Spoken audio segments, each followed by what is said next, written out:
It all started back in February with the 6 hours of Bathurst. We've since had 5 further endurance races throughout the year that have led us here to the grand finale weekend. It is, of course, the AUSNZ PS5 Endurance Series. We are here for round 7, the 4 hours of COTA, sponsored this weekend by ENZED Superstock Teams Champs. Tonight, we're getting ready for qualifying ahead of the race on Sunday. I'm Matt Smith, aka Monkey Matt from TrackSpot TV. I'll be with you throughout the weekend's racing, and I'm joined tonight by a man with loads of motorsport experience, as well as plenty of experience in the commentary booth. It's Mike Howe from Hooncorp Esports. Welcome to COTA, Mike.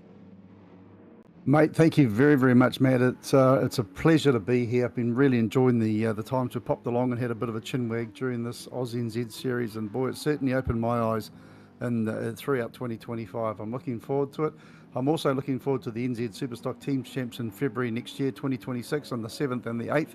It's pretty much sold out, but there is still the opportunity to live stream around New Zealand, around Australia, and around the world too. So for those that want to find out what Superstock Teams Champs is bashing and crashing and smashing $250,000 cars, we don't want to see that tonight, and we don't want to see that on Sunday as we get ourselves, like you say, ready for the finale of what has been an outstanding season. So really looking forward to seeing how the practice, how the quali's going to go, how's going to go the top 10 shootout, who's going to be the best starter for Sunday, Matt.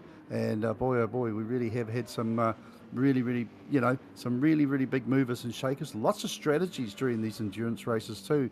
And I'll tell you what, the most important thing that I'm finding, well, I won't even say what it is just yet, because we've had some really interesting things coming for this last round. And let's just say the teams have given, they've done a lot of R&D, and obviously we'll see how that plays out for them tonight and of course on Sunday. Absolutely right. Sunday's the big one, but you want to be starting up the front if you can. We're only about 2.5 minutes away from getting into that first qualifying session, so we'll talk for a minute about the format. It has been the same format through the season. We've got Q1 that will pick the fastest 15 drivers that will go through to Q2, and then the fastest 10 from there go into a top 10 shootout to decide those to decide pole position, to decide the top 10 positions on the grid. Who's going to be starting at the front for the 4 hours of COTA? And we talk a little bit about how, you can make up positions. 4 hours is a long time to make up positions in an endurance race, but nevertheless, starting at the front is the place to be. And just to, recap that format as well, 20 minutes in Q1 tonight and 15 minutes in Q2. So there's plenty of time to set your lap time, to get yourself in the zone, get warmed up, get ready to go, and try and set the fastest lap time. Yeah, it's certainly a lot of responsibility on the driver's shoulders. There's quite a few teams that only one of the drivers is actually going to be doing the quali tonight. Some of the people just haven't been able to make it for their teams. And I'll allude to this one, Matt. We'll go into a little bit more in detail a bit later on, but there's some new cars on the track, even though we've got the same teams and mostly the same teams here. So that's really been a bit of a key here. A lot of manufacture changing, and as we mentioned at the last time, it's bar that drivers can do that. The teams can do that once during the course of the season. They can actually choose another steed if they're not happy, or if they think a car is going to be more suited. So that has certainly been a part of the strategy that we're looking forward to see that play out. Is it going to be that we'll talk about teams and more in direct. In the meantime, though, as you say, it's quali. We're going to start the 20-minute qualifying session at the moment. We're counting down on this one, and there's a lot to play for here. There really is. And I'm not going to be too early on the piece though, but the question in my tiny little mind is, are we going to find team tactics becoming something to help out other teammates like we saw at the V8 supercars? Yeah, that is actually an interesting point I hadn't considered, as we do have some teams that have 2 or 3 cars on the grid. And we're talking about the final round in the season, which means we are, of course, talking about championship positions as the drivers are heading on their outlap. So we'll just get into this one really quickly. But keep an eye on that overall championship battle, BSR1 versus ANSI Outplayed. We've seen those drivers battling throughout the season. They are the only 2 cars to get race wins. They've got 3 race wins each. Now we're coming into the tiebreaker, the 7th round. who's going to be out in front. It's going to be crucial. It's going to be a big fight. But not only in the pros, also in the Pro-Am, also in the AMs. There's a two-way fight in all of them. And a little interesting, the team battle you were talking about. We've actually got TTR versus Hooncorp for the Pro-Am title, and also TTR versus Hooncorp for the AM title. So if they were thinking about helping their teammate, there might be a little bit barrier there, because they'll be thinking trying to get themselves into the title fight as well. So there's really a lot that we're going to be keeping track of. Yeah, look, I've kept right out of the tactics from the Hooncorp boys. I was thinking more further up the field, though. But you're right. And, of course, the BCG boys have got a lot to play for as well, because, you know, still handily placed here with a lot of points available. And we've seen that what was a BMW for the BCG boys, you know, that we have seen them, you know, getting right up there. But, of course, you know, they may be trying a different set of wheels. We'll have to wait and see what they actually turn up with on the day. But, the practice we saw was in a Porsche. And it looks like that's what they're going to hit it with tonight. But as you can see in that timetable, in the points table, I should say, you know, that all the work they've done so far in the BMW. So really, it's the cat amongst the pigeons from different strategies. But you know, we've also seen the emergence of the Lexus, the AGT team there with the Pocahontas behind the wheel at the moment. They were in a Lexus. We've seen another McLaren on the field. We've seen a couple more GTR Skylines there. I've even driven a Skyline too, apparently, as the commentator. You're on an Audi, which is great. You know, so it's interesting they've done this. We saw this with Norm. I think they were the only team that did it previously, you know, when the change to the McLaren. But it seems that this particular round, a lot of them have just said, you know what, let's try this car. I'm sure there's been a lot of R&D at COTA in the past, and we'll see how that plays out. But this top 15 that we're playing for at the moment, though, Matt, with this 20-minute session, we're down to 16 and a half minutes. So we're very keen to see where the times are going to play and who I should say we're going to see making their way to the pole. No, absolutely right. We're about to see the first times come in, so we will jump across to the race now and check out some of those new car switches that you have been talking about. Jump over to qualifying, if I correct myself there. Of course, we are in Q1 here tonight. The race will be on Sunday, and it is our Dusty who is going to be the driver to set the first lap time here in qualifying. And this is one of the teams we were talking about have switched cars now. And Mike, I'm going to let you talk about this one because they've chosen the Nissan. Well, my mate Jimbo, you know, in his R35, missing in action so far there tonight, but hopefully we'll see him on Sunday. The R35 has proven to be a very, very capable car, and the few balance of performance helps there for the R30. It's actually gained 2 kilos, but it is quite a well-developed car. So we'll see how it all plays out at the moment. Obviously, with our Dusty out on the track at the moment, got the fastest time. So it'll be interesting to see how the old Skyline plays up against some of the other ones. But don't they look good on the track? I mean, from a Nissan-loving point of view, but. You know, there's another nice old steed as well, putting around the track. We'll see how these things go. But we've got the Porsche not doing much mileage at the moment there, Matt. That's not the still in the pits, obviously, just taking the time. He's crossed the line, set the fastest lap, and he's just reset to the pits. So Matt was happy with that. He's got the lap time on the board, and he's just been eclipsed there by Twitchy, who's going to do a similar thing. You can see how early that finish line is. The flag's waving 100 meters down the road, but they already pull over into the pits because they know the job is done. They are at the pointy end, and we're already into the low 206s. So I'm thinking we might see some 205s coming in, depending on the track conditions. So track temperature 30 degrees. Oh, sorry, air temperature 30 degrees. Track temperature 37. So it's reasonably warm out there. I wonder how that'll be affecting the tires.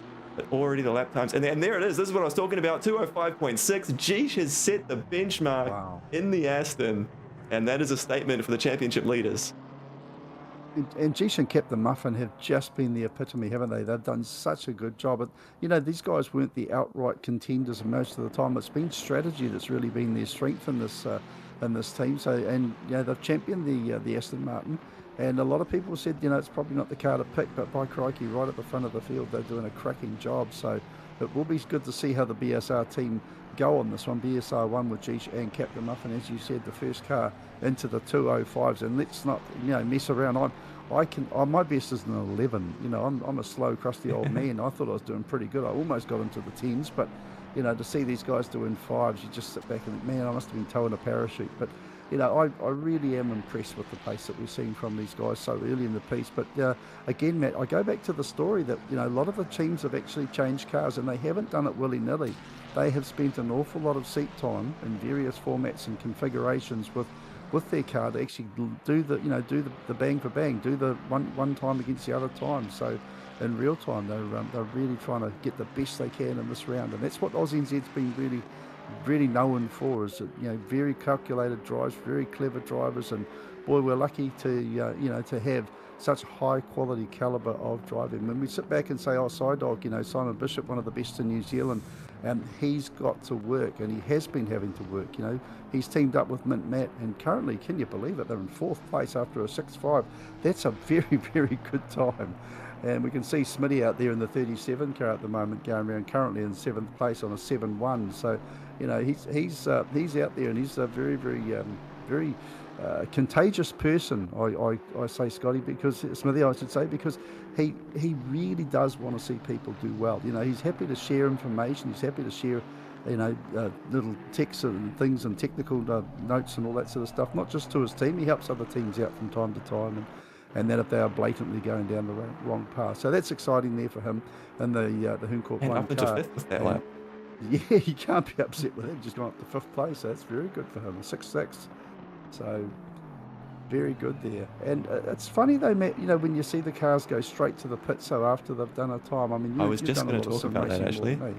Yep, I was just going to talk about that. What I'm spotting here, and we had a quick intro, so I didn't bring it up in the intro, but we've only got a 2-tyre limit throughout qualifying tonight, so you can only get 2 sets of tyres. And I think what we're seeing is all the teams who think they're going to get into the top 10 are trying to minimize their use of tyres so they can try and save a set for the top 10 shootout, have a fresh set, and just absolutely send it when it really is going to count for them. So interesting that we've got the full 20-minute qualifying session, but the likes of Twitchy and Mint Matt, they just set 1 lap on these tyres, straight back in. And I wonder if maybe a little bit of that as well is they know that really they're already thinking ahead to the top 10 shootout. They know in the top 10 shootout you're only going to get 1 lap. So are they maybe doing a little practice run of only using 1 lap and trying to go out there and put it all down with 1 opportunity, no chance for mistakes, which is difficult to do. So getting a chance to practice it now in a pressure moment, and I mean, this is the final round. This is the championship round.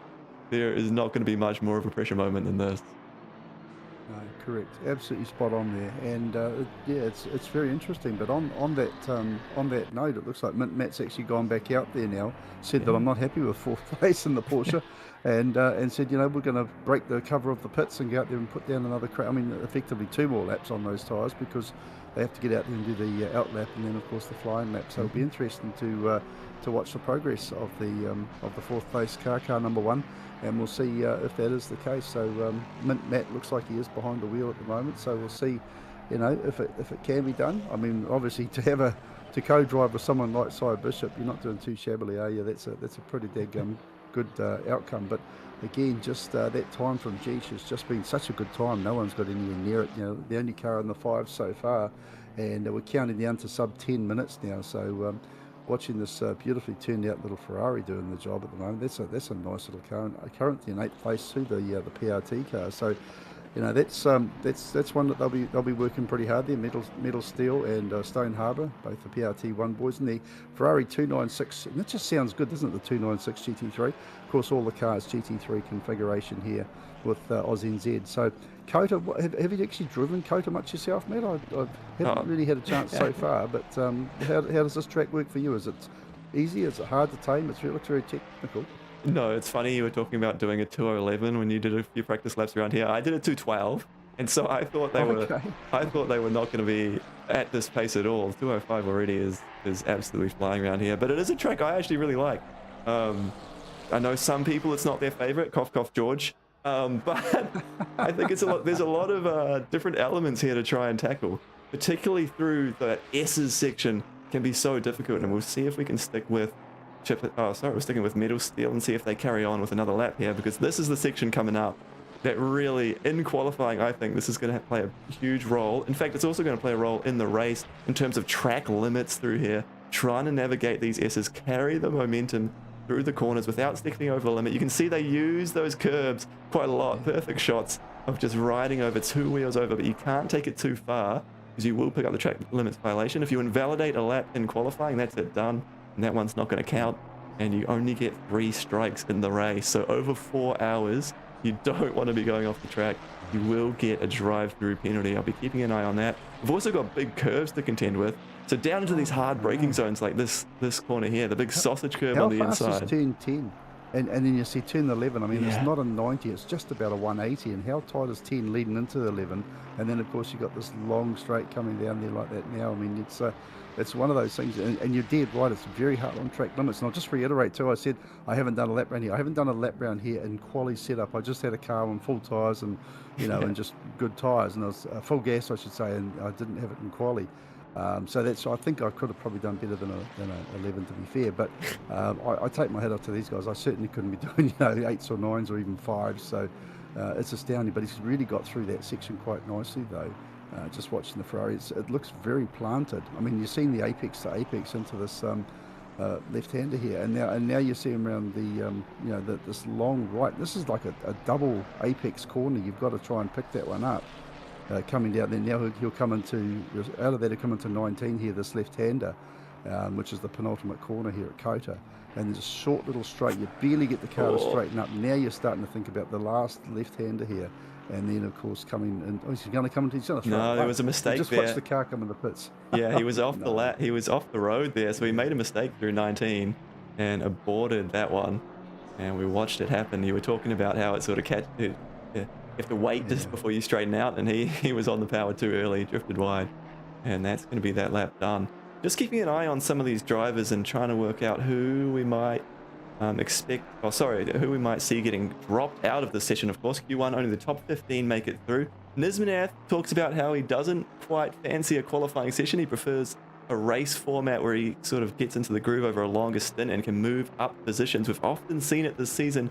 Hooncorp 2 starting further down the back and having to gain positions. At the moment, though, squeaking through in 15, he's the driver at risk if one of the ones behind him is going to improve. All the front runners seem to just be content with sitting in the pits waiting for Q2 to roll around.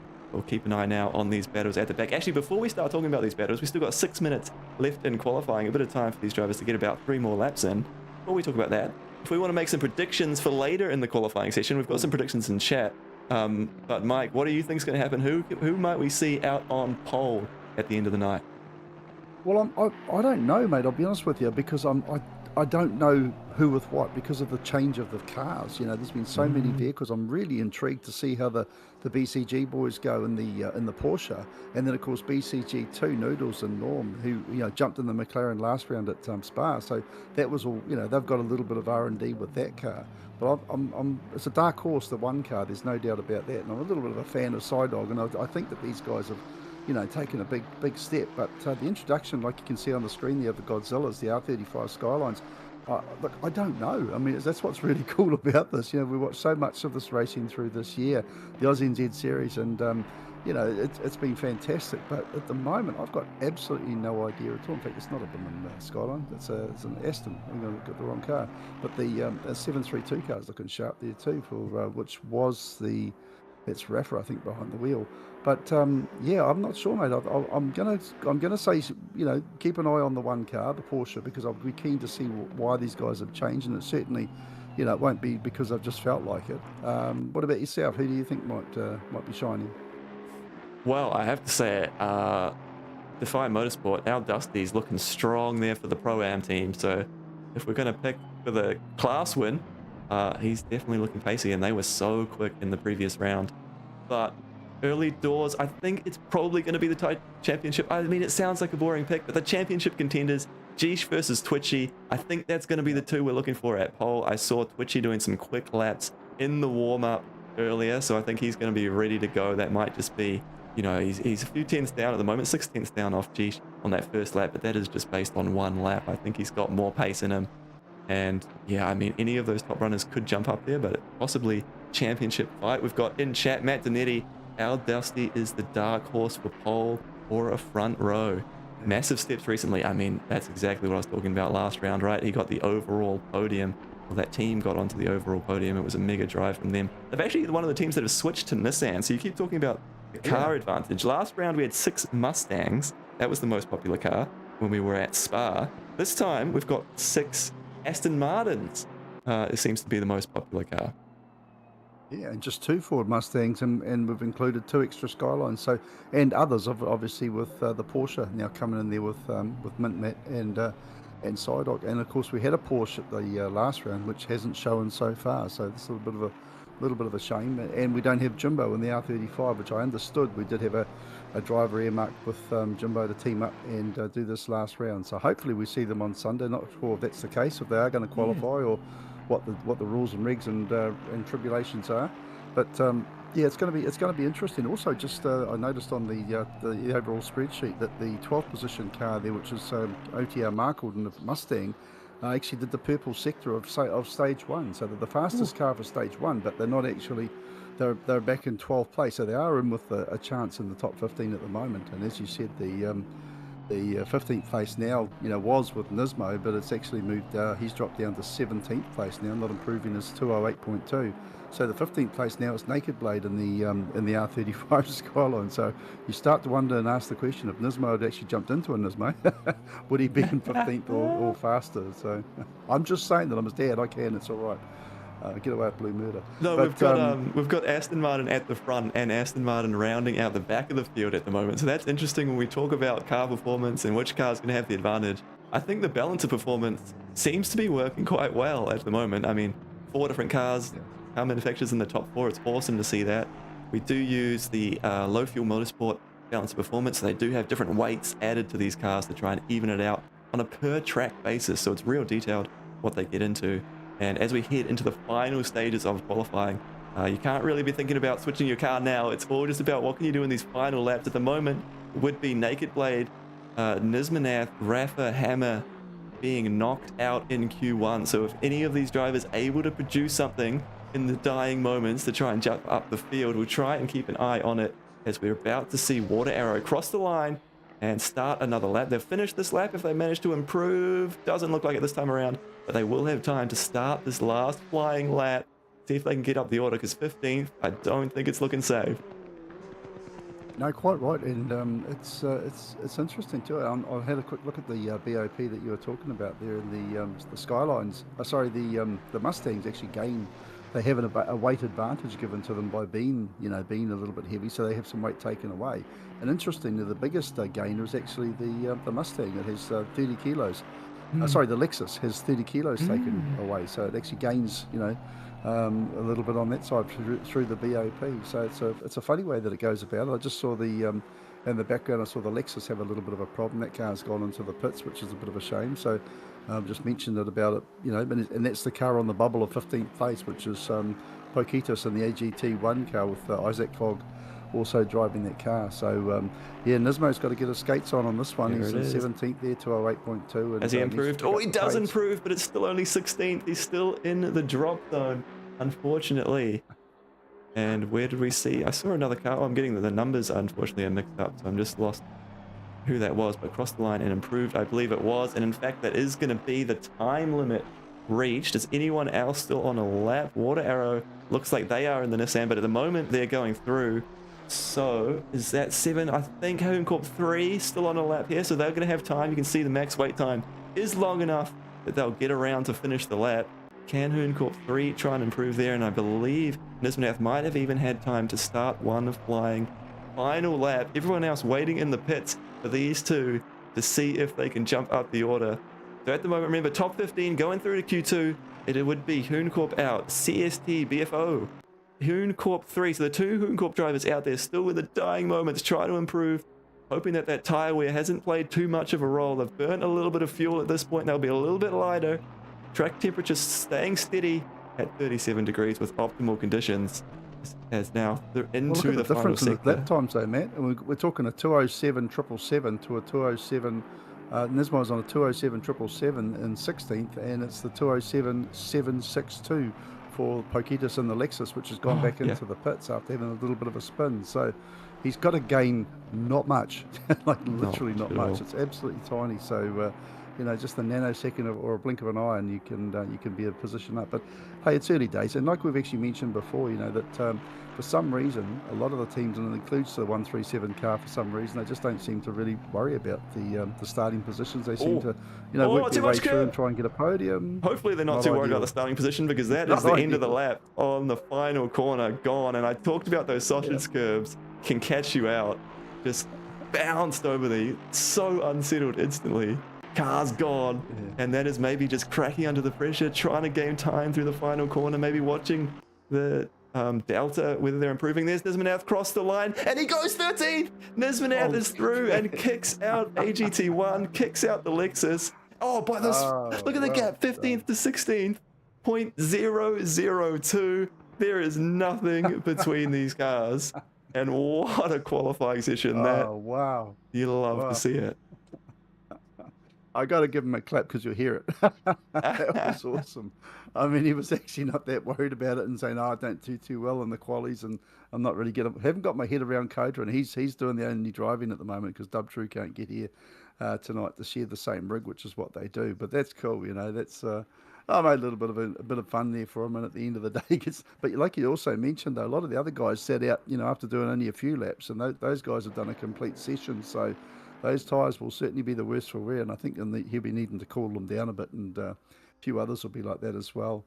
And now we'll see the pits start to empty out for the second qualifier, Matt, and this is top 15 goes down to top 10, so we'll see how this one plays out. And then after that, of course, will be the final event for the night, which is the good old top 10 shootout, and we'll see who's got what up their sleeve. Obviously, a lot of well-looked-after tyres, but also a few tyres that have certainly been well and truly leaned on, haven't they? Oh, absolutely right. There's a real split in the field now. Those drivers who were on the bubble of trying to make it through stayed out there most of the session, but presumably only on one set of tires. So I imagine we're going into Q2. All these cars will have a second set if they want to use it now, or those top drivers will be trying to save that second set for the final top 10 shootout. So I think we're going to see the likes of BSR1, the likes of OP, BCG, they'll all go out on the tires they already used.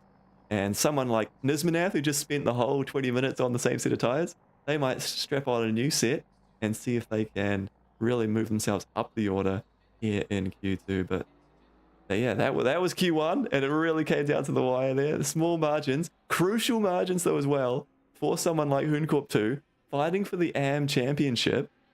Their rival made it through to the top 15. So really, Nismanath would have wanted to really work for it to get through there and chase them down to try and start close and take the fight to their championship rivals in the race.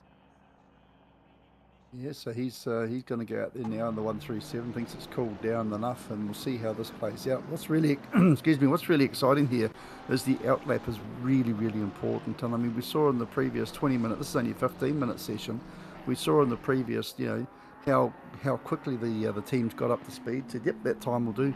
Now it's going to be really interesting to see, how quickly they say, yep, that time's okay, that they can confidently put the car back in the pits, bearing in mind it's an outlap plus a flying lap that they have to make up if their time is bettered. So, it's going to be put it on the absolute maximum early in the piece, and for heaven's sake, don't come a cropper, because that would be an absolutely disastrous thing, wouldn't it, for the teams at the moment. So now we've got the outlaps happening. Be very interesting to see how the cars play. Don't come on cropper, and then the first sort of racing corner that we see is Norm really struggling to get that McLaren turned in. I think they maybe got a little bit more curb than they needed in turn one. Had a bit of a moment, but they've gathered it up. Looks like they're carrying on, pushing on with it, and through the S's looking reasonably tidy now. But crikey, that was a moment, and hopefully keep it tidier than that. You're talking about whether you like push an attack or try and take it conservative. Great comment from mid-pack hack. This is a Marmite track. You can either make it and manage it, or you're just flailing all lap, which I thought we might have seen Noodles unsettled through those S's after that mistake early on, but it seems they've got it back under control. They're on the making it and managing it side of things at the moment. I think I'm decades older than that comment there. A Marmite track. I know all sorts of phrases these younger people use. I've never heard that before in my life. So thank you very much for that comment, whoever that was, because I'm going to go away from today. And Matt, you're going to say, oh, how's the racing? I don't really care about the racing. Someone said that track was a Marmite track, and I'm going to remember that. So, that's an outstanding comment. But well, we're starting to see some pace there from the drivers already. But golly, it's really going to be interesting to see how this plays out, because they're starting to throw them in, and like you say, we've seen people having like not the best of runs there, Noodles and the McLaren, but really still at it at the moment. So it'd be cool to see how they play out. Yep. You're talking about young slang. I'm disappointed CST BFO didn't make it through.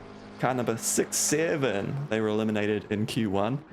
So we're into Q2, and we're about to see the first lap times on the board. BCG2 with Noodles behind the wheel, first across the line, and the line is way back there, 206.5, so it doesn't line up with the actual finish line. We see at the front of the shot, a little bit confusing, but he sets that time and just marginally beaten by Al Dusty as they crossed the line in the Nissan, and somebody got an invalid lap in the background because their lap time didn't pop up. And now we see Twitchy up the pointy end with a 205, 205.6, so that's very similar pace to what we saw earlier from Geesh. I'm really curious to see if we do see Geesh try and max that. I think Matt might have got an invalid lap because they've crossed the line in the Porsche but haven't got a lap time at the moment. So a few of these drivers having moments out on track, and we talked about whether they were trying to save these tires. At least I suppose if they're out there on the worn tires already, then they can run those tires throughout the whole session and still have a fresh set at the end. So probably Mint Matt is one of those drivers to be in that category. But at the moment, Twitchy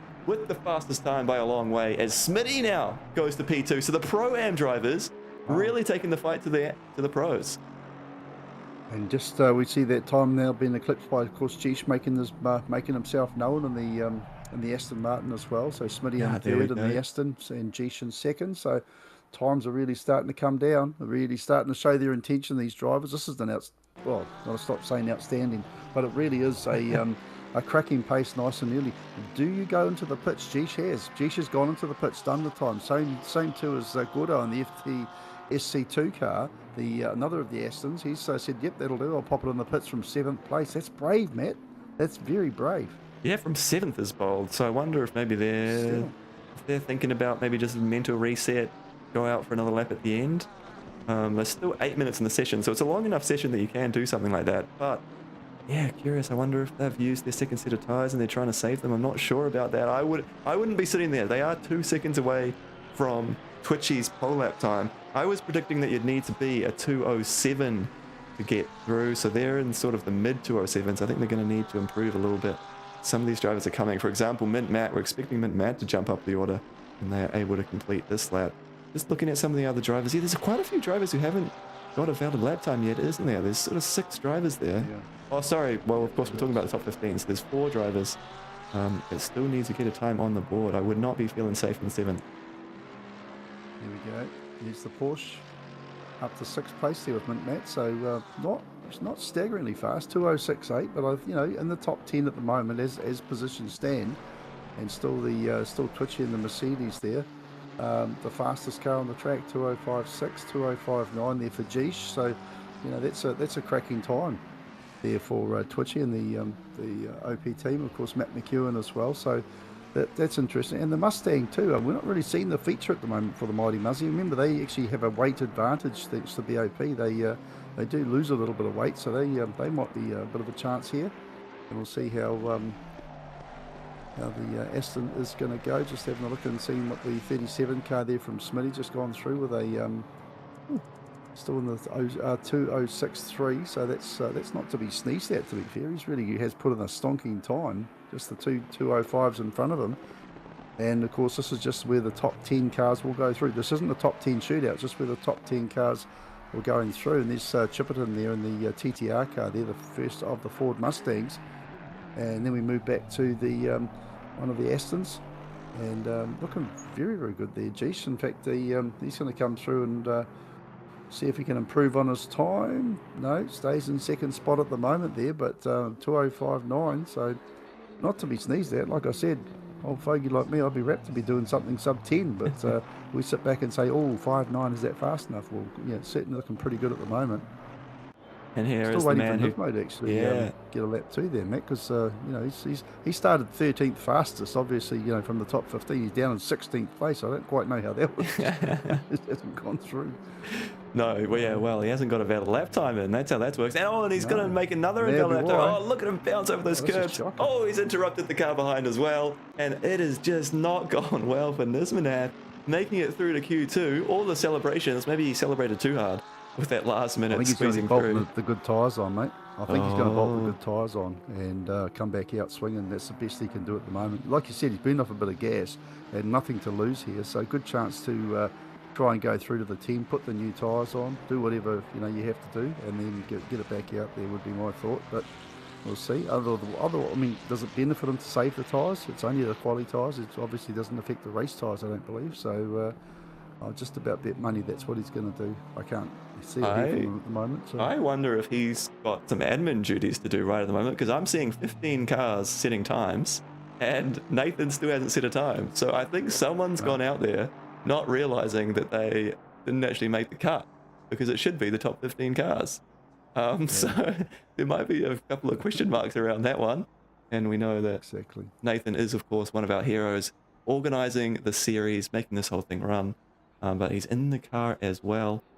And actually, I'm trying to work out who it was. I'm not sure that I'm going to be able to do it. But he's got work to do with no lap time on the board and less than 5 minutes left to go now. So, I mean, he did it last time, didn't he? Under pressure at the end of the session. Are we going to see a repeat? A one lap wonder. We'll see.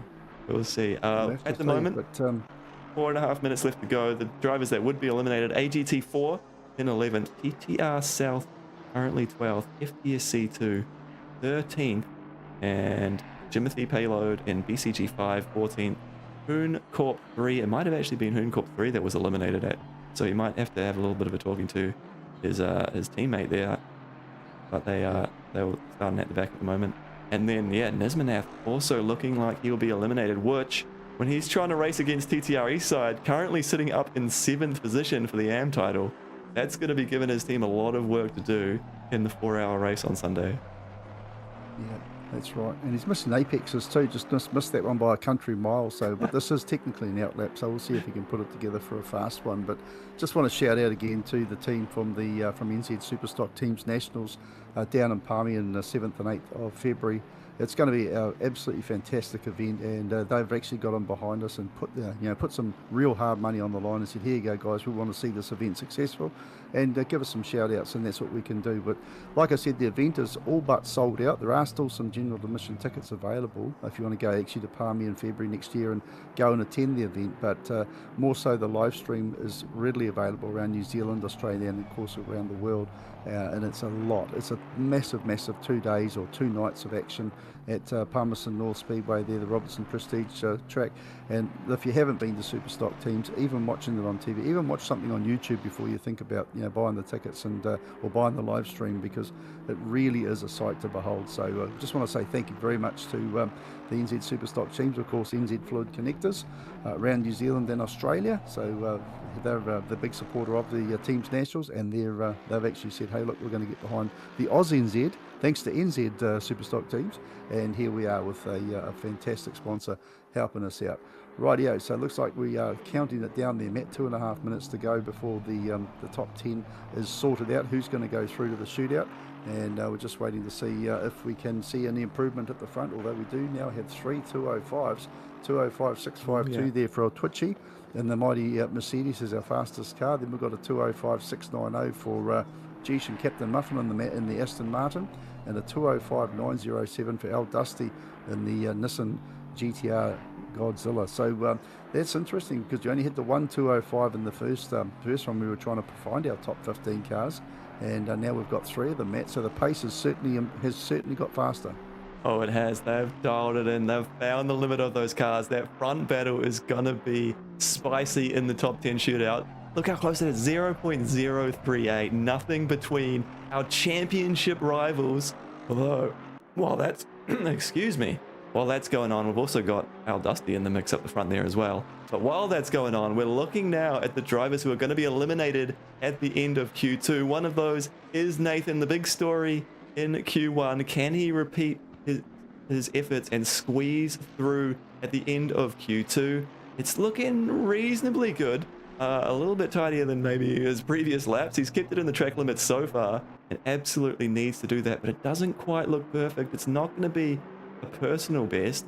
Is it going to be enough to get through? Will he have time to cross the line and set one more lap at the end? I suspect he might, so it might be redemption. We've got fans of Ferrari in the chat as well. Stone Harbour cheering them on as they are currently sitting in 11th and in pit lane. So a few of these drivers, I think, have resigned themselves to the fact that they are knocked out at this point. There's not going to be time for them to get back out and get going again. So Metal Steel, the best they can do for PRT1 is going to be 11th, and it might even be lower if someone improves. Now through the final corner comes Nismanath. Hooncorp 2 trying to fight for the AM Championship here in the final round, and it's not even close to the time he needs. That's going to put him P15 at the moment. There is going to be time, 30 seconds to go. He will be allowed to finish this last flying lap. So we've seen a couple of moments through turn one. It's another moment through turn one, and he's gone. Oh, no. Nismanath is gone, and that is qualifying done for the Hooncorp driver. Yep. Yep, that's a shame. But, you know, they make a mistake. Oh, we've just got on board with Water Arrow, who's also trying to escape the drop zone. And a big moment there through the left-hander. That's going to ruin this lap. 1 second to go. They've run out of time. There's no time to get another lap in either. So they're going to be 13th on the grid. How are any of these drivers going to get the last? No! It's cursed. Every time I change to a new car, someone's going off. They're into the pits. Has anyone set the final lap? Rafa improved, but it's not enough to get them out of the drop zone. That's going to be Q2 done. No heroics on the final lap. It is going to be P11 for PRT1 and Metal Steel. P12 for TTR South. Mickey T behind the wheel. AGT4 in 13th. I think there's a question mark over Hooncorp 3, whether they were actually meant to be out there in that session or not. Jimothy Payload might be 14th for BCG5, and Nathan coming unstuck. Really, for the whole 15-minute session there, Nathan did not look comfortable. They'll be starting 15th on the grid on Sunday. Good to see the pace though in the first quality though, and at the end of the day, it's about, you know, it's 4 hours of racing and driver changes and everything as well there too. So I think really we're seeing a little bit of you know, bravado, we're seeing a bit of ego, we're seeing a bit of this is what we can do, and we still got the Mercedes out there putting in a hard work as well. They're already in second place. You wouldn't think the car would be getting pushed too hard at the moment. Look after it, because this car will go through the top 10, which is Geesh and you know. And you know, that's the way it is. Not Geesh actually in the Mercedes, but for some reason still out there doing the circles, and now comes into the pits, and all is good. So interesting one there, Matt. But the top 10 shootout looking pretty good for the OP team, and the Mercedes takes the top 10 at the moment. But obviously we've got a shootout yet to go, and that's going to be a lot more concentration. We'll reset that very soon. The second place is the 5 car there with the BSR team there with Geesh and Captain Muffin. Third place is the 75 car there with the Defy Motorsport, Al Dusty behind the wheel of the Godzilla. Then fourth place was the BCG2 with Noodles and, of course, Norman, the McLaren 720S. Fifth place was the 37 car, and that was Smitty. And, you know, they're doing a cracking job there as well. So in the Aston Martin, that was our top 10. That was 5 of the top 10 anyway. And then I think we had BCG with Mint Matt there in the Porsche, who actually just qualified 6th there. Matt, and I'm actually quite surprised at that, because I thought that was going to be better pace from them, but nothing wrong with the pace in front. Then we'll go back to the Mustang there in 7th place there with Chipperton of the TTR red car. FTS, oh God, there's all the letters of the rainbow in that one. But anyway, and the Mighty Mustang doing a good job there as well. So, you know, we've got a good smorgasbord of motorsport. We're getting ready to count ourselves down on this one. And Aston Martins are featuring. There's 4 of them in the top 10 there too. So, you know, not entirely a bad little car to pull out and see how it can go. Yeah, well, after that one, it's one blow each for BSR1 versus ANC Outplayed for the fastest lap through Q1 and through Q2. We did see that early lap time from Twitchy to set the fastest lap in Q2, but the difference in the end, 0.003. I don't know if you quite caught that one, but Geesh was just slowly improving his lap time. So the consistency from Geesh is a huge threat as we head now into the top 10 shootout. So 10th place from Q2 is going to go out there first. We're going to get these drivers one at a time to set their flying lap, and that's going to give us a few minutes for those drivers at the front, for our championship contenders, to really sit in pit lane and stew, think about exactly how hard they want to send it before they go out 9th and 10th. Oh man, this is really shaping up to be a hectic battle, and I wouldn't fancy actually being one of those two drivers, because that is maximum pressure is going to be at the end of the session. Yeah, they've really got to do it well, don't they? They've got no room for error, and just watching the TTROS car there with the Morton Nick behind the wheel at the moment, weaving the thing around, trying to get the heat in the tyres. Now, you know, bearing in mind, I don't know from sim racing to real-time temperature what's left in the tyres from the previous qualies. Are the cars sitting there stone cold, they've got to heat them up, or do they still have residual heat? I'm not quite that much of a nerd or a knowledgeable person to tell you, but this is where you don't want to make a mess of it. You've got one lap, you've got one, you know, the out lap and one flying lap. That's all you've got. So it's important to really work your apexes. You know, pick your lines. Don't go past track limits. Once you go over one track limit once, that's it. And there's no you know, push reset and go and do it again. So that can be a good thing, that it's not costing us $400,000 or $500,000 per car every time there is an incident. But it's a bit of a curse as well, especially in this format where you have to be bang on. So very important there for the TTROS boys at the moment in the BMW. And as we go around the penultimate corner there, turn 19, now we'll go into the left-hander coming onto the front straight, watching this one. And we'll see how it all plays out. Nice line out there, just onto the ripple strip, gets the power down beautifully. Really starts to pick things up here. Now this is where the timer will start, and we'll see how it plays out there for them, Matt, because into turn number 1, you've gone the ripple strips here. Can unsettle the car, going and just missing the inner apex. Oh, he's made a blue there. He's made a blue, and the pressure has really been on his shoulder there from Morton Nick. And let's not forget, we should be celebrating the top 10 result, but you don't want to be doing that mistake on the turn 1, and that's unfortunate there for them. But Matt, you know, it's easy when, you know, we're sitting here watching it from a commentary booth, but when you're out there behind the wheel, it's a different story. We asked the question of how hard you want to push, how much risk you want to take, and I think the answer for a Morton Nick there is they've taken just a little bit too much into turn 1. Maybe didn't quite have the tires up to temperature, or just a little bit overconfident after that outlap. Big mistake. They've settled it down again. So much like we saw Norm earlier, make the mistake in turn 1, but then just get settled. You know you're not going to be on pole after you do something like that, but there still could be positions up for grabs if you can commit to the rest of the lap. This is the first lap, of course, of the top 10 shootout. This will be the benchmark here for TTR West. They came 10th in the top 10 shootout, so anything they can improve, 10th in Q2. So really anything they can do in this lap, any positions they can gain, is a bonus at this point. Just squeaked through. One of the Pro-Am drivers, they're actually going to be racing by themselves come race day. We usually see Machin in the car alongside them, but it is just going to be a Morton Nick doing its solos in the 369 BMW now through the tight twisty section. It's looking a lot calmer after that first turn and mistake. This is looking tidier now. How aggressive do you go through here? Can you hold it flat? Is the car set up nicely? Using actually quite a bit of curb on the inside, but nice and smooth on the exit. And now these crucial final 2 corners. How aggressive do you want to be? Aggressive on the turn entry. Look how much curb they're being used. Running over the curb on the exit as well. This is looking nice. So I think maybe they just weren't prepared for that first half of the lap. Again through the final corner, looking tidy. What's the time going to be? We'll wait and look for it to show up on the leaderboard. 2:07.1. So it's not too bad, but we're certainly going to see some cars coming in faster than that as the session progresses.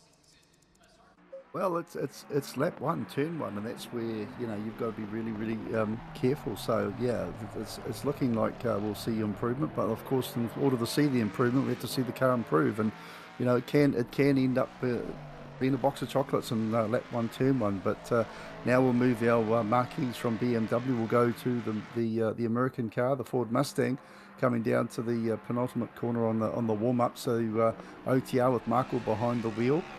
Foot to the floor action, of course, in the short little straight. Then we'll come up again to turn number 20, the final corner. And how's he gone? Just missed the apex here a little bit, but hasn't run it too hard on the ripple strip. So good pace coming down the start-finish straight. And the clock will start when he goes across the checkered line on the road. You can see it right there.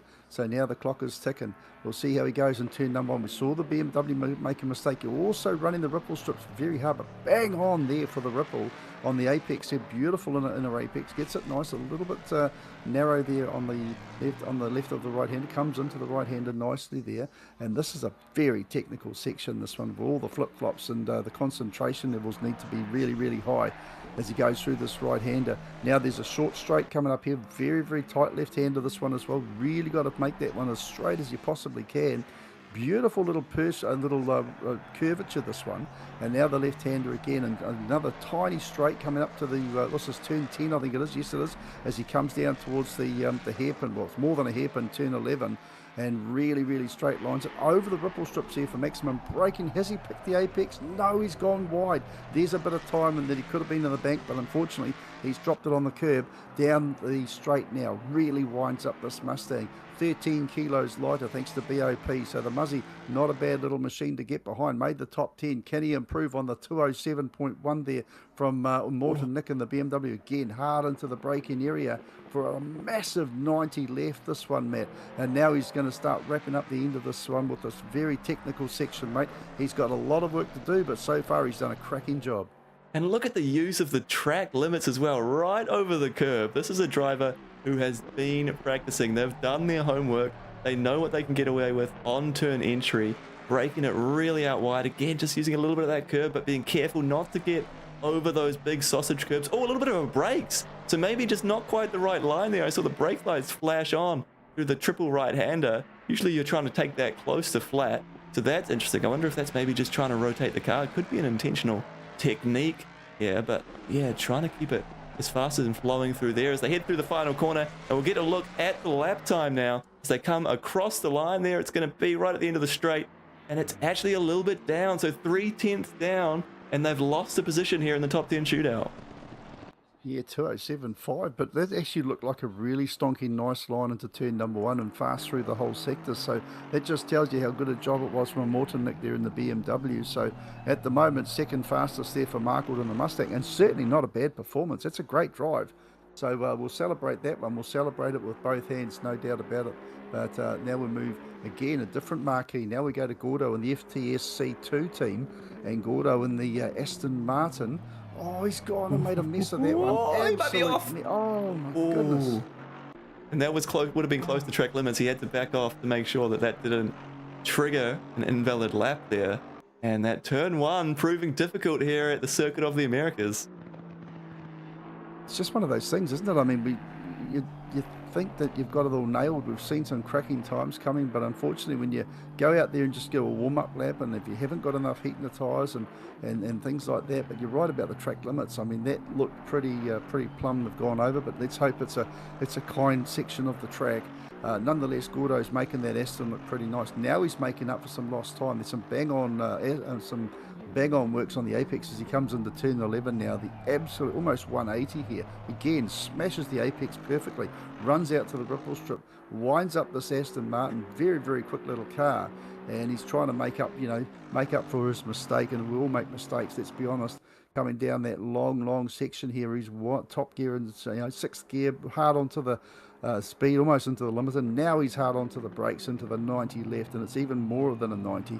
Picks that apex perfectly, goes wide, doesn't go over track limits this time. Hopefully you still got a time. We don't have any sectors coming up at the moment. Just slightly high on that in the apex.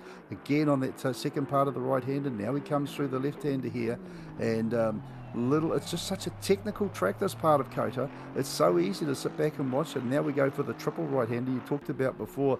There's part 1 almost bang on, part 2 close. Now he's got to get 3 and not torture the left front tyre, because the heat goes through the roof here. Almost a 4-part section of that corner, the way he's made that into the penultimate corner there, turn 19, down the long short straight really, as he lines up turn number 20. What is the FTSC2 team with Gordo behind the wheel? What's the Aston looking like? First of all, is the time valid? Is it faster or slower than a 7.1 as he comes down the start-finish straight? It's lines not valid. Up with checkered flag.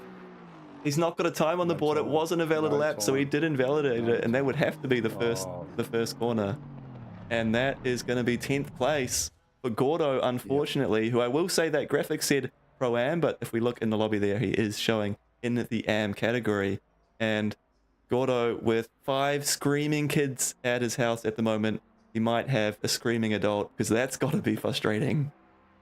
I think even the cat's going to be screaming at him as well. That really is a shame. But anyway, we've got the 11 car out there in the Ford Mustang, second of the Mustangs in the top 10 shootout. Chipperton and the TTR East team. He's about to go and get his lap underway. Matt, what's going to happen turn 1 this time? Is he going to get through cleanly, you reckon? Well, I wonder if these drivers are watching the other cars and trying to learn from them. I wonder if they've seen that maybe that's something they need to learn from. Everyone's getting caught out in turn 1 because that looks tidier. That looks like what you're trying to achieve. Not going off the track there. Keep it safe and then try and attack this next sector we get through with ETR East side. There we go. We'll bring up the right graphic for them as they get racing through the S's in the Ford Mustang. We've got a great variety of cars here in the top 10 as well. Love that. Nathan jumped in talking about that. Prevails was the one giving us the inside word on Gordo's screaming kids at the moment. So yeah, that's going to be a handful. And everyone looking forward to it. We've got a couple of messages as well. Everyone looking forward to Al Dusty's lap later in the session, because they have been just performing above expectations at the moment. They're really the one taking the fight to the heavyweights. We'll see how they go. At the moment, TTR Eastside is the car that we are watching, and they seem to be looking pretty good. What do you think of this lap so far, Mike? Yeah, pretty good. He went a little bit wide at turn number 1, but he's really made up for, and didn't lose too much time at all, I would say, Matt. But no, he's coming down very, very hard again. Just likes to ride that ripple strip. It's so you're playing with, trap limits there very, very much. When I understand what they're trying to do, but by golly, you got to be careful there. And of course, these ripple strips there, when you're braking on them, the tyre is not as efficient. We go through the triple, quadruple, double left-hander, whatever it is. Now we go into the right hand. Now we go into the left-hander, and that's a double section in itself. And then you've got to really make it look good. Now we go to the murderous right-hander. The left front tyre is just getting absolutely tortured there. It's getting tortured here, and it's getting tortured here. As you exit now, you've got to go to the right, which loads up the left front again and get ready for the penultimate. And now the left front tyre gets a little bit of reprieve. It's done a magnificent job. Has Chipperton done a magnificent job? Is TTR East side, are they going to be over the moon? Can he improve from what was 6th place there in the top 10? Can he move his way up there? He gets 3rd at the moment with an 8-2. So that's pretty daggum good. Very, very nice, and he's done a good job of it. But it looked like a little bit of a slow start there, but he's actually come back pretty strongly. Very well paced in the Mustang. So 2 Mustangs at the moment in the top 3 there, Matt. But obviously that's not for the way it's necessarily going to play out, because everyone's had the keen, and none more so than the team in this one car here, which is Mint Matt and the BCG1 team, of course, teaming up with Simon Bishop, or Sidog as we know him. Ready to unleash. Now I think we're going to see something very special here. I don't think we're going to see a 207. I would like to think we're going to see a 6, and I'll tell you what, I would just about put a can of Coke on a 5 here from this Porsche, because these guys, look at this, look at the line, bang, there's the apex, perfect, out to the ripple strip. That's what you want to see. And the BCG1 team, Mint Matt, has just got it nailed. And we know how hard these Porsches are to drive, Matt. They're a pendulum. All the weight's in the back. And look at him go through the section. Left, right, left. Now the right. He's almost making it a straight line with a few kinks. He's doing a beautiful job. And I've got not for or anti. I'm just saying this is a beautiful display of why this car is wearing number 1 on the side of it. And if this is the way they're going to be on Sunday at Circuit of the Americas at this track, I tell you, they're going to be a force to be reckoned with, because how long have we seen them all season in the BMW? You'd think they wouldn't be able to make this format work for them, but that's exactly what they do. Here's turn 11, wide, narrow, bang onto the apex, absolutely smashes it perfectly. That is where you want to have the car, Matt. This is exactly, so Mint Matt to Monkey Matt, I'll tell you what, he's doing a cracking job, he really is. Not looking too bad, is it? There was a little bit of moment through the S's where I'm not sure they maybe got the rear end a little bit more slidey than they wanted, but so far looks reasonable. The only Porsche in the field this round, they've chosen, as you touched on there, they chose to switch cars to the Porsche. They're now the only one, so I guess that gives them an excuse. There's no other Porsche to benchmark against, but so far looking quit. It's interesting. Oh, a little bit of another little moment there. The rear just not quite happy with how hard it's being pushed at the moment. And Mint Matt, what is this lap time going to be? Because so far in this session, every next car that's come out has gone a little bit slower. So the first car that was on the that went out there, Modern Nick, they're currently still at the pointy end. Mint Matt, it hasn't been the tidiest out there. So is this going to be able to improve and be able to get up to those 207s? I thought honestly that we might be seeing faster lap times by this point. They do have the number 1 on the side of the car because they are past champions. They know how to drive these things. Mint Matt crosses the line now, and it is going to be the fastest time so far. 206.4 moves the benchmark forward by 0.7 of a second, and that is more like it. That should be a top 5 effort, but there's still 5 cars that will be trying to get ahead of that one. So the Porsche at the pointy end at the moment. Next car off the block is going to be Smitty. Hooncorp 1, trying to see if they can set a reasonable lap time. And you have to say, they were setting good lap times in the previous qualifying sessions. So can Smitty nail it now when there's only one opportunity? And have they saved tyres to be able to come out here with fresh ones?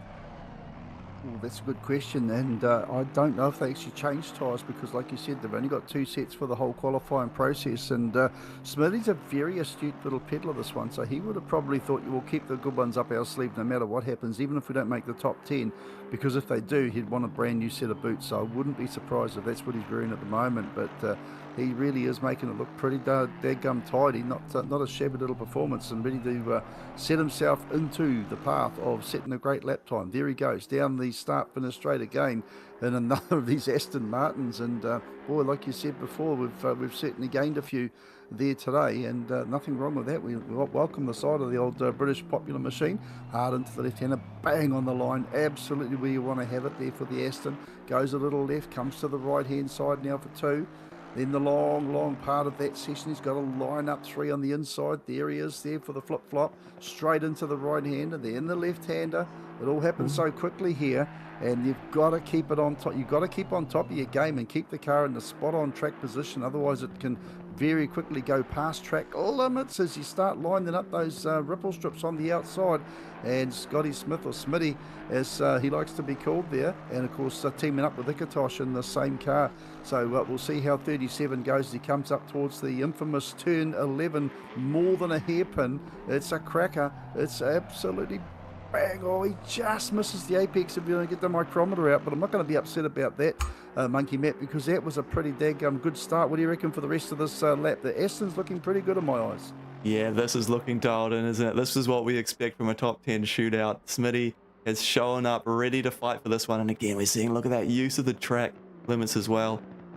At the same time, I'm enjoying the chat. We got Isaac giving Sidehog some stick for the photo that came up on screen before, talking about how much hair he has or hasn't got in there. So that's a bit of fun. Hopefully we can get a few more driver picks to come in as well next season, maybe even before the race on Sunday. If we do have some drivers watching, maybe send some picks through. We'll get you up on the team boards here, because we do have Smitty and Ikatosh with the default picks at the moment. And Smitty doing a good effort to try and keep it. Well, I'm just always keeping an eye on these right-handers. How can you keep it flat through there? Looks reasonably tidy.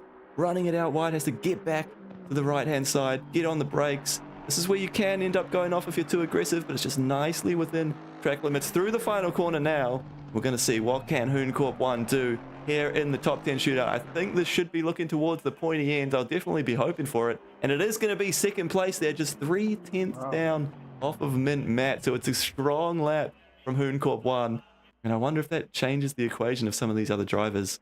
And they'll be thinking about what they can do and how aggressive they want to be, knowing that you have to set a good lap time to get up the pointy end of this field. Yeah, you really do, and that's the most important thing, is to you know, just in order to finish first you've got to finish, and that's exactly what these drivers are trying to do. Let's just remember, what we're playing for at the moment is literally a chocolate fish. We're just trying to get a good position to start Sunday's 4-hour race here at Circuit of Americas. There's a chocolate fish for qualifying, but when it comes to the race, there's actually a new prize for this final round. We've had one of the drivers put up $200 prize pool for the winners of the COTA race. So you definitely want to be at the pointy end. There's kind of a little bit of extra stakes on the line, and then of course those drivers that are fighting for the championship as well. You can't win it in Friday, you can't win it in qualifying, but it will definitely help your cause come race day. And how good is that? Actual $200 up for grabs. I was actually going to talk about that on Sunday. I just meant that the qualifying, it's a chocolate fish, and it's a little bit of where you start the race. But you're bang on. I mean, if you do get a good grid position and you get a clean start, you know, you don't get the traffic around you. You don't get the bumps and the scrapes that can happen further back in the field. And bang on, you're right. I mean, that is a very, very generous offer there too. And I'm not sure if we can actually talk about who and what and where that driver is that's put that money up. We'll certainly be, hopefully we can do that on Sunday. But as we watch the BCG car, BCG2 doing the job at the moment, and that thing really is cracking on nicely. Noodles behind the wheel, obviously teaming up with Norm. Looking forward to seeing how this thing's going to go, though. The McLaren, I think it's the only McLaren at the moment in the top 10. I think the only McLaren in the field, just quietly, maybe another one. But coming down the straight so very, very quickly. And just watching them now, just trying to stay off the main ripples, get into the left-hander and bang onto that apex again. It's just a sight to behold. This is so jolly easy to watch, but it's so jolly hard to do. So Noodles, as he goes through the tight little complex, look how hard those tyres are getting tortured now after having done 270 odd kilometres an hour down that very long straight here at COTA. Now we go through the long left-hand section. We'll go through the quadruple, or triple, but quadruple, right? There's the first part. There's the second part. There's the third part of that right-hander. And now we go into the final, but now you've got to turn hard to the right there to get the car ready for turn 19, into the straight, lining up 20. Looking forward to seeing how the McLaren's going to go as the protege of Bruce McLaren in the mighty sports car. Can they do the business out of 20 down the start, finish straight? Watching the time there for the McLaren, and it's the fastest one so far. Look at that, 206.427, 0.005 of a second faster than Mint Matt and the Porsche. 5/1000ths of a second. Thank heavens we're not doing manual lap scoring, Matt Smith. Oh, absolutely right. And how close is that? We knew it was going to be a good battle. The teammates, 0.005, you love to see it. But now it is the moment a lot of people have been waiting for. Oh, sorry, let's see if I can get this right. Max Silver coming through the field in the Nissan. It is Defy Motorsport. Through turn one, they've made it through there cleanly. We know it's going to need to be a big lap. They're willing to throw everything at it. Surely with all the fans behind them, that can give them just that little bit more of an edge to get through this one as quickly as possible. Can he take the fight to the front runners and try and show that maybe he deserves a promotion into the pro category next season if he continues on this trajectory? It's just going to be, Dusty on his own as he gets a little bit of a slide going through the right-hander, and that might cost him a few tenths, and a few tenths might be the difference as we're already into the 206s. Although Dusty, is he capable of a 205? I'm not sure that we're going to see a 205 after moments like that, but still opportunity to get up the pointy end. That was tidy through Bobby Pin's corner as Dusty now attacks the straight, thinking about this next braking zone and where they can get the most out of the final sector. It's a big lap. It's the one we're watching. We're keeping a close eye on this one. Can Dusty back up his podium position from Spa and try and get the pointy end, qualifying here again? I believe he even started in third position, did he? Try and get confirmation of that in the previous round. And now wants to do the same or better here for the final round of the season. And there's question marks over whether he's going to achieve it though.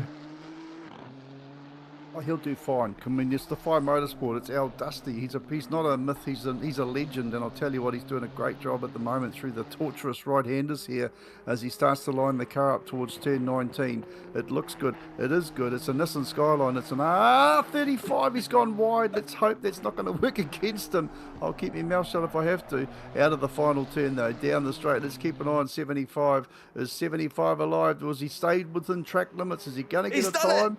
205.9. He's got in the 205. We weren't sure if he lost a few tenths on a couple of occasions, but still to get the lap time, he's cleared the field by half a tenth. Go Dusty.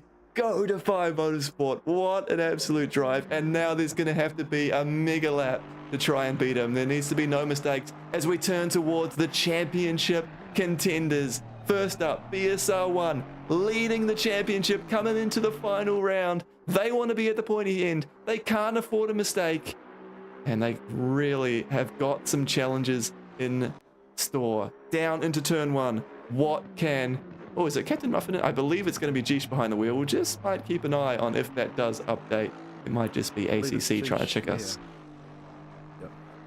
I think it's Jeesh and the Aston Martin, and we've seen these guys before do a 5, and that Aston and Jeesh, we know he's got the talent and ability, but also, Matt, what they've got on Sunday is they've got the tactics. You know that these the BSR boys have been practicing, they've been strategizing, they've been fuel running the car, they've been hard tiring the car, they've run all the different compounds, they've even got a wet weather setup. I wouldn't be surprised. So, and that's the beautiful thing about AUSNZ. You never know what the weather's going to be. We have no control of that. It's a random program that's outside everyone's hands. So we'll see how it plays out. But here we go, the infamous turn 11. This is where it really can get unstuck, and you can go so wide so quickly, and that means track limits are not. I paid attention, and Al Dusty, we thought he'd almost gone for all money at this section, but he's come back and is currently the fastest car on the track so far with a 2:05.9. As we watch the Aston winding itself up down this long straight, getting ready for the left-hander. And Matt Smith, Monkey Matt, I think this Aston, that is looking pretty daggum quick. Is it fast enough to take on the skyline? It's well, looking I'm looking forward tidy. to your comments. It's looking tidy, isn't it? Interestingly, he didn't use all the curb on the entry there to turn 11. We've seen some of the cars breaking out wide, and he's not quite matching the worn-in track marks on through this section either. So we'll just keep an eye on how the times come through. Should be fast, but I think our Dusty's just thrown a little bit of a spanner in the works, because in terms of the championship picture, BSR1 need to finish in the top 2, so maybe they were thinking they might be able to take it a little bit easy, but if there's going to be a car in between them, if there's going to be our Dusty getting in that fight, they can't afford to take it easy. They don't want to be coming third here in the race tomorrow, so they want to be starting on the front row as they head through the final corner now. Here is Jeesh. What can he do in that car? Wow. And he can do pole by nearly half a second, 2:05.4. That, I believe, is their fastest lap of the night. That might be the fastest lap of the night so far. Mega lap, and we thought it was tidy. It absolutely was. 2:05.4. That is a huge benchmark for Twitchy to now have to go and chase. I was just going to say, Matt, do you know what time it is? It's Twitchy time, because we've got the Mercedes-Benz out there, the AMG, and now we'll see how this one's going to play out. Twitchy, of course, teaming up with Matt McEwen. How many Matts do we have to have? Matt and commentary, all these Matts on the track, everything but the welcome Matt. But anyway, we've got Twitchy doing the job at the moment, and he really has. He's trimmed his moustache. He's put a bit of wax on there as well to get himself lined up. Nice little pivot there. That was a bit of a jump rotation on that left-hander turn number 1, but it actually favoured the car to line him up quicker for that that exit of the line. So beautiful pace there from Twitchy. We missed the sectors on this, so we can't give you the updates on the sectors as they go. So we're watching and excited like everyone else watching around the live streams. Welcome to you, welcome to TrackSpot TV, and hopefully you're enjoying the AUSNZ series. Thanks to, of course, NZ Superstock Teams Nationals down in Palmy. So this is looks like we're going to wrap this one up very quickly here, Monkey Matt, because the 726 car, this is Twitchy, and this Mercedes-Benz has been absolutely on fire with these guys. They have nailed it just about every time they've got behind the wheel. They've picked every apex. They've drifted in. Oh, he's drifted nicely onto the long straight here at COTA. I'll tell you what, we'll let you wind this one down, mate. What do you reckon? Is he going to take it out? Can he actually go faster than Jeesh? Oh, it's incredible watching just the difference in the car behavior compared to those cars earlier on in the top 10. The difference in the lines as well. Look at that. He is using that curb heading into turn 11. And really, you can see they've dialed in these setups, of course. They've got open setups so they can choose and really tweak those during the week heading into the race. We're seeing the masterful qualifying setups here tonight, and they are just absolutely dialed. Look how stable this Mercedes looks. Now just don't hit that curb too much on the inside. Dodge it nicely. Look at that, using all the track, not going too wide, not hitting the sausage curbs like I might have done in practice. There might have been a little bit of brake lights there, so I wonder if that is just a sort of get the car rotated kind of thing that they're doing. Technique that they're using as we now head into the final 2 corners. This is going to be it. This is going to decide pole. Currently, it's Jeesh on there provisionally through the final corner. This lap has looked masterful from Twitchy, but is it going to be enough to topple Jeesh? Heading to the short run to the line. The lap comes through and it's only third. Twitchy is not on the front row, and that means our Dusty for Defy Motorsport will start in second. The best possible result we've ever seen from a Pro-Am. I think I can claim that. I'm reasonably confident that that is true. And the fan favorite's going to be on the front row. He lines up next to Jeesh on pole position, and the championship contender, OP Twitchy, down in third. They need to beat Jeesh by 2 positions in the race to try and claim the championship, but they're going to have to do it starting from 2 positions down. And what a qualifying. They're a long way down, a second off there. So I wonder, was that just a little bit too conservative from Twitchy? Well, don't forget though, go over the track limits and you get no time at all. And yeah, look, they can't out-strategize Chiefs. Let's be honest, the BSR boys have got it absolutely nailed. But what they have to do on Sunday, they have to outpace them. It's going to be a Mercedes-Benz versus Aston Martin for the title. There's no doubt about it. They've just got to outpace them. And what's going to be thrown in the mix here, we're going to see the fly in the ointment with the Defy Motorsport there of Al Dusty, and that was a great drive in the Nissan, and there's plenty of others to come from this as well. Boy, we've really been served up a Mickey Mouse surprise day for Sunday, and there's no Mickey Mouse driving because anyone is in with a bit of a chance on many, many different classes. But certainly at the front of the field, though, like you said, it's going to be a lot of hard work there for this Mercedes-Benz to take on that Aston Martin. And by crikey, Jeesh has just started this one with a defence in the best possible way. Full credit to Jeesh, putting the BSR1 on pole position, leading the championship, and they will be leading the cars off the grid on Sunday. That is a mega lap. I do believe we'll try and get confirmation if we can of all the results as we talk about them now and debrief a little bit. And also, I believe that was the fastest lap of the night, doing it under pressure when you only have one opportunity. And, you know, we asked the question, are you going to try and take it conservative, make sure you stay in track limits, or are you just going to go all out attack? All out attack was the answer from Jeesh there, and it has paid off. I wonder if Twitchy maybe went the other way, realizing that there's a long race to go with 4-hour race on Sunday to try and get those positions back. So long as they're starting towards the front, maybe they'll be happy with that. To be in the fight, apologies. So we know that they can overtake. We saw overtakes early on at Spa.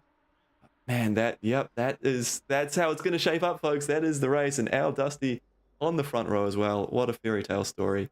They're going to have plenty of fans cheering them on come race day, not only for the qualifying here.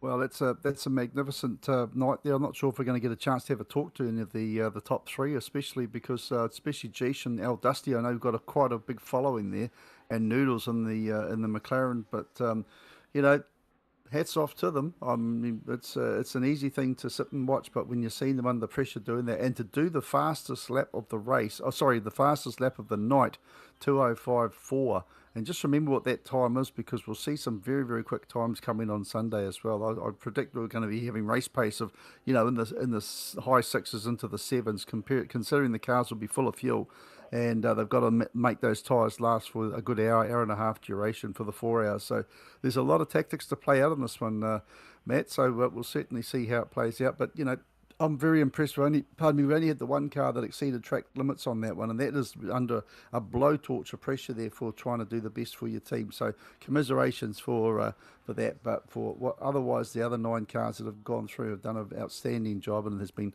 certainly a great night here at COTA in America with the AUSNZ Series. So what's Sunday going to unfold for us, Monkey Matt? Oh, look, I mean, 3 championship battles is what's going to unfold on Sunday, isn't it? All 3 categories will come down to the final race, so we're going to have to be flicking through those a lot. We were talking a lot about the overall champion tonight.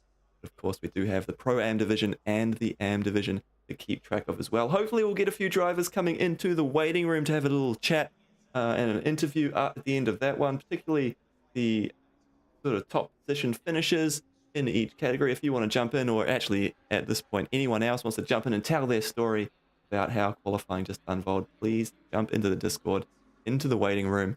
We'll bring you in for a chat. That would be great to do.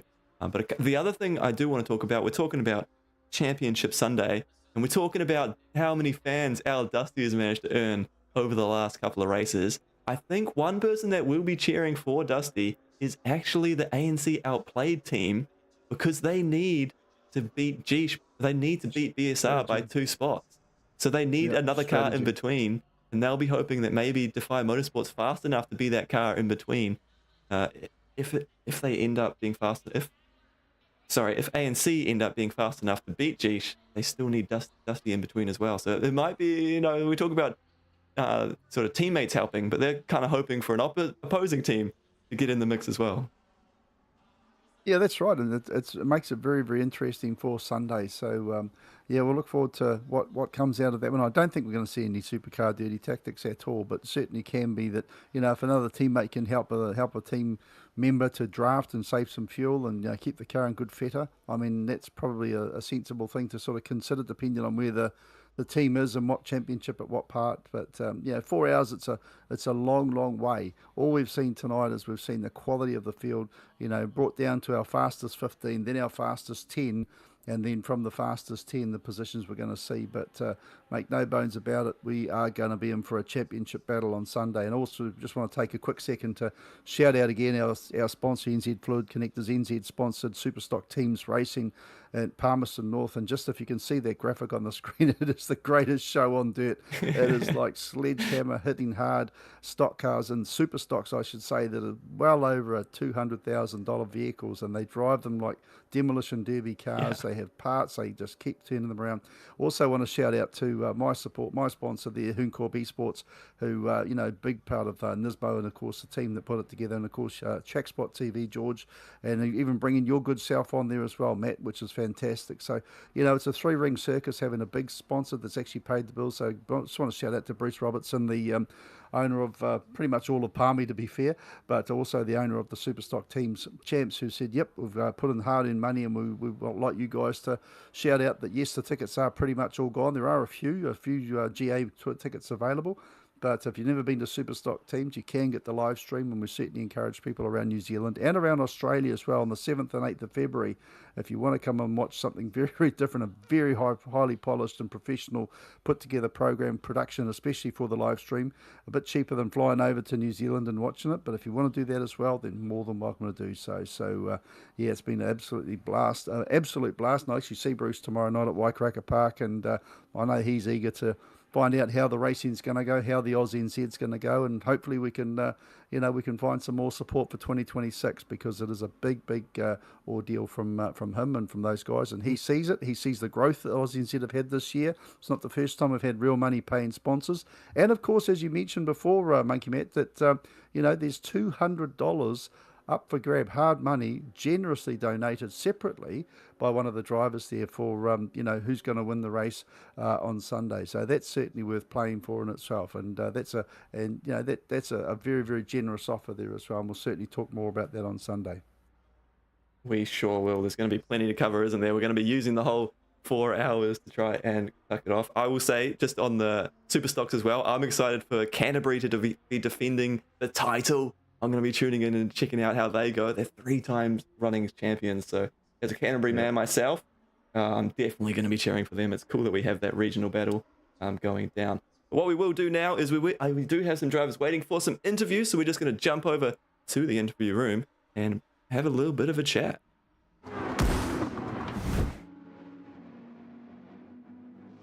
If we bring in the man of the hour, I think we've got him here. Hopefully he can hear us. We've got Al Dusty joining us. And let me just say, congratulations first on the result. But boy, do you have a fan club forming, cheering you on in chat. Oh, thank you. Yeah, got a lot of good mates cheering me on. I'm so grateful for them. They are through the whole week, at every event, small or like all small leagues, AUSNZ, everywhere. They're so supportive. I support them, they support me. Just the best group of people I could possibly be around. I'm so grateful for them. So yeah, I'm very, very happy. We absolutely love that energy and that sort of celebration that comes into it as well. It's been so much fun seeing what you can do. And second place, did you think you were capable of that? I'm starting to question that Pro-Am title that's been put on your name. Did I expect it? No. I think if before this quali, I would have been happy with 8th place. My goal was to make it into the top 10, and that was it. And that was like, on a good lap, I'd make it to the top 10, I just did not expect this at all. I moved to the Nissan for this race. Yes. I was in the Mercedes last race, of course, and I have always loved the Nissan, but I just haven't gotten around to actually driving it. And so I finally got into it. It's a bit weird to learn, but oh my goodness, it sounds amazing, drives amazing, looks the best, totally not biased by the way. And I don't know what it is, but this car is just glorious. It's so good to drive. At this track especially, the S's, I don't think there's a better car for it. It really is amazing. So I'm so happy I switched to this car. I think you've probably earned another fan in Mike after all this chat about there being no Nissans in the previous round, jumping in the Nissan and doing so well this time out. Mike, you must have been excited watching that as well. Well, I've got a son called Nismo who's driving an Aston Martin, so I'm close to kicking him to the curb for just for that alone. And then I see you go out there in a Nissan, and you do what you did. I mean, well done to you. And one thing I like is someone who can actually take something by the scruff of the neck and give it a good old thrash around the track and be a good bugger at the same time. And that you're a bit of a Chaz Mostert, mate. To be fair, you're a very likable sort of guy. And as far as I'm concerned, you're in a Nissan Skyline, so of course I like you even more. But I did watch you in the first few corners of that. We actually thought you went gone a little bit wide at turn number one. You didn't quite smash the apex, and she was a little bit skittery. But I was very impressed at the end of that long straight how you got the car to not only pull up nice and stable. So it was almost like your tyres were still a bit cold coming in there because it seemed to get more stable as the lap went on. Yeah, no, you're definitely right. So I adjusted the pressures before that, the top 10 shootout as you do. And I lifted them up a bit, so when I started my lap, they were all sitting pretty much perfect. So I expected to have, the perfect amount of grip, everything to be perfect. Went into turn one, understeered a little bit. I wasn't too happy with it, but it was fine, didn't lose too much time. And then I went to the S's, and it just didn't turn at all for the first 2 or 3 corners of it. And I was a bit nervous. I knew I lost so much time that it really was, it wasn't great. I just had to really ragdoll it to get it through there. And I definitely lost a bit of time. But after that, I think by the end of the S's, the tires really clicked. And from then on, like, the car was just on rails. It really hooked in. At the end of that straight, like you said, going to the hairpin, the heavy braking zone, I actually broke a little later than I usually do, and the car just put up with it, which was amazing. I was able to just wrestle it in, and it just put up with everything, and I couldn't fault it after that.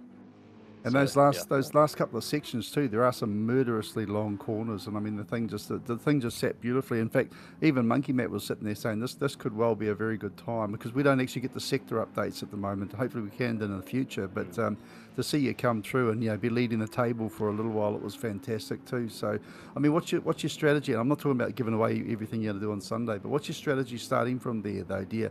I mean, have you guys done a lot of mileage? Do you know how long the car's going to go in conditions? And just also on that one, have you done any wet weather testing? Have you been able to do any of that pre-race? Oh, I haven't done any wet weather testing, so thank you for reminding me. So thank you very I've got to hit much. the Nissan boy. I mean, Yeah, come on. that's right. That's right. I appreciate it. Unfortunately, I'm actually solo for Sunday. My teammate last night just sent me a message, and he's had to pick up extra work on Sunday, so that's put a bit of a spanner in the works. I was making a strategy as if we were starting from 8th place is what I expected. But I think starting from P2, that really changes things up. So I'm going to have to go back to the drawing board, figure out what I can do realistically for 4 hours. I don't think I can really just push the car for 4 hours straight. I think that's a bit unrealistic, I think I'll have a bit of fatigue by the 3rd hour, 4th hour. I know some people did Spa solo, which is just phenomenal. I don't know how they did that, so massive props to them. But I don't think I have the ability to do that. So I'll go to the drawing board. I don't want to spoil anything, but I think I'll be punchy as I can at the opening of the race, and then kind of reel it in from there. What I will say on well that, done for you popping in the booth, mate. And really appreciate you coming in and giving us a bit of a candid idea. I didn't realise you're going to be a solo actor. Matt may have mentioned that before, but hey, look, mate, you prepare yourself as best you can. Make sure you look after the temple. Keep yourself all good and go, and hydrated and things like that for Sunday. And if you can do it and pull it off by pull off a good position or finish by yourself, mate. I think that's just going to give you more Mozzie's supporters, for our sim racing superstar. Oh, that'd be brilliant. Thank you, fellas. Thank you well done, man. That was a great qualifying lap. And what I will say for the race on Sunday, please don't be afraid to race against these front guys. Just absolutely go for it. We want you getting in the middle of that championship fight. Keep it exciting for us watching on. You'll have to remind me. You've earned the right to be up there, so I think it will be good to see how you can go on. Absolutely. Thank you. You have to remind me. I need to get my elbows around with these guys. They're very quick. Probably quicker than me realistically, but I'll see what I can do. we saw qualifying and you were right up there, so well done. Congratulations again, and we'll see you on Sunday. Thank you. And now I believe as well we do have pole sitter, fastest man of the night, in the chat with us, ready to debrief on what happened there. You must be happy with that one, Jeesh. First job done for the weekend. Yeah, no, I am. Yeah, I'm pretty happy with that. I don't think there was much more in it. It was a pretty good lap and probably a perfect way to start the race. Absolutely right. You're going to be starting on the pointy end, and it looked like you must have, I mean, with that lap time, you must have just gone full commitment. You weren't hesitating. You weren't thinking of being conservative there in the top 10 shootout. I mean, there was a little bit left on the table. I was probably close to like 98% in terms of using the track, just making sure in case the car moved around a bit how I didn't expect it, that I had some room for error. I went wide in the first right-hander of the S's, which cost me a little bit of time and compromised the rest of it slightly.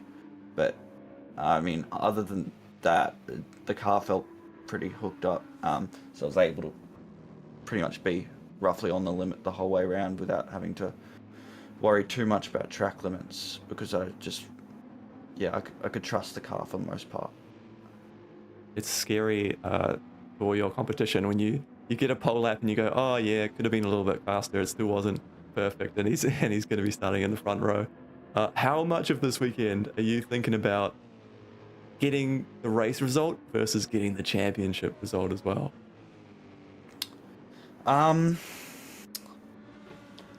Well, I mean, ultimately, I want the race result. It would be ideal to win the championship on a win. Like that's what I want to do. Like, so we'll be going for the win of the race no matter what. But of course, if it gets into like a situation where we will win the championship as it stands, I'm not going to do something stupid to try and get a win.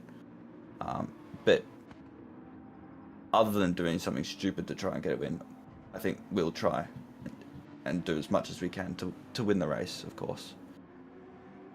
I love that attitude. Ish, I'll just jump in there quickly if that's okay. Just on that quali, I know that you had 2 sets of tyres available to you. When, if at all, did you use the second set of tyres? The second set of tyres I've just been keeping as a shootout tyre.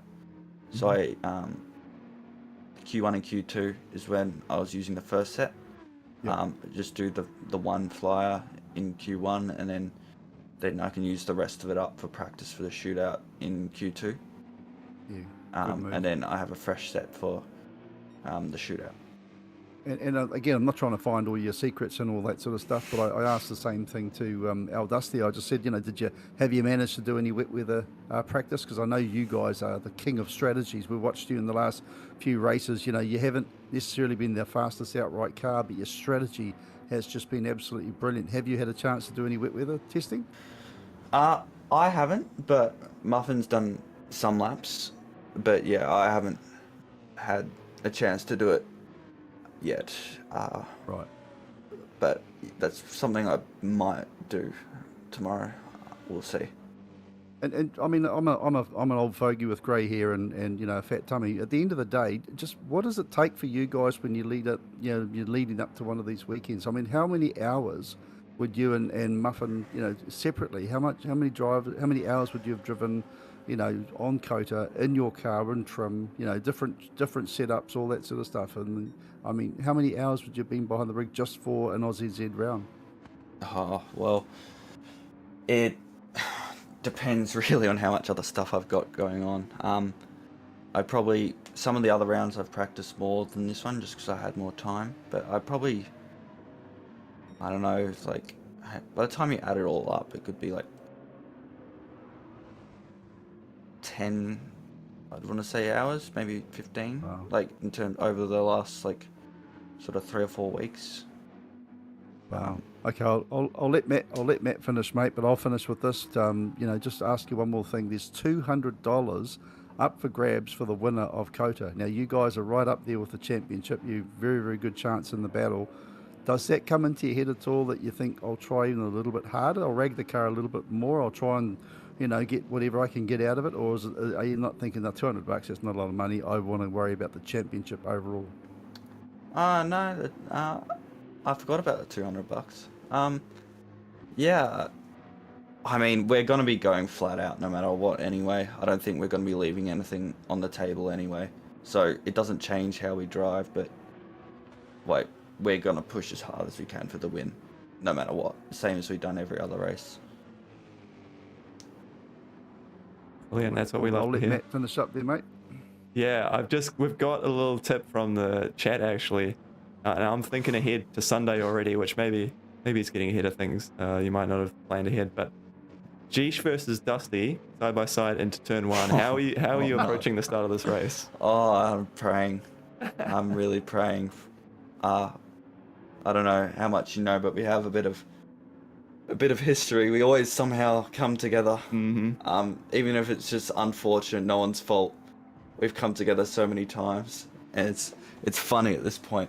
It's also scary. Yeah. Because we always seem to find each other. So hopefully it all goes all right. Yeah, fingers crossed for your sake, but also for the sake of the race, maybe if you lost a couple of positions, it might make things exciting. No, but very well. It's all right. Yeah, very well done in qualifying. You've had an absolutely mega season, I think it's fair to say. So heading into the final race, we wish you luck from pole position and all the best for the 4 hours on Sunday. All right, thank you. And Mike, that brings us towards the end. That has been a big night of qualifying that sets us up for sort of exactly maybe where we thought we might be heading into the final race. And where we are is it's still all to play for. We've still got each 3 division. You know, the question of who's going to win the championship has not been answered, but we're one step closer to finding out how that is going to be resolved.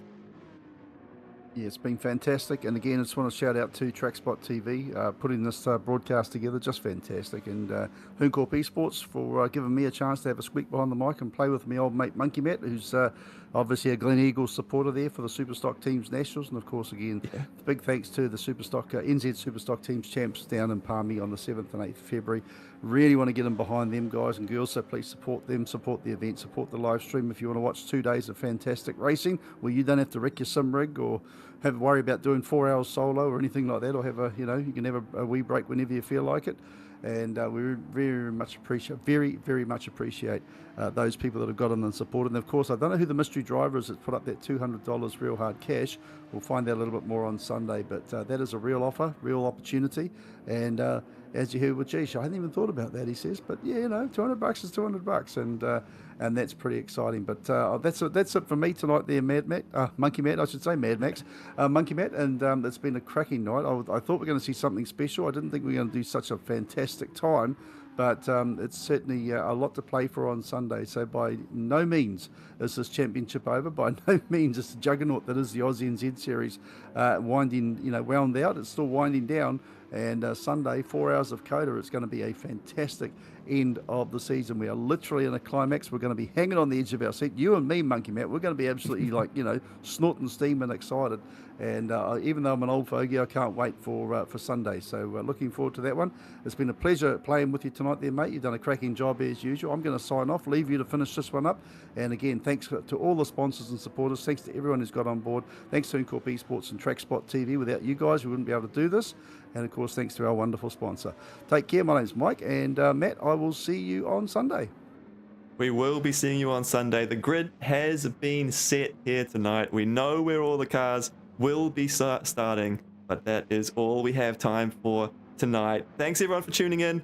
On behalf of TrackSpot TV, I have been Matt Smith, aka Monkey Matt. We've been joined by Mike Howe from Hooncorp Esports. Thanks to you for joining once again.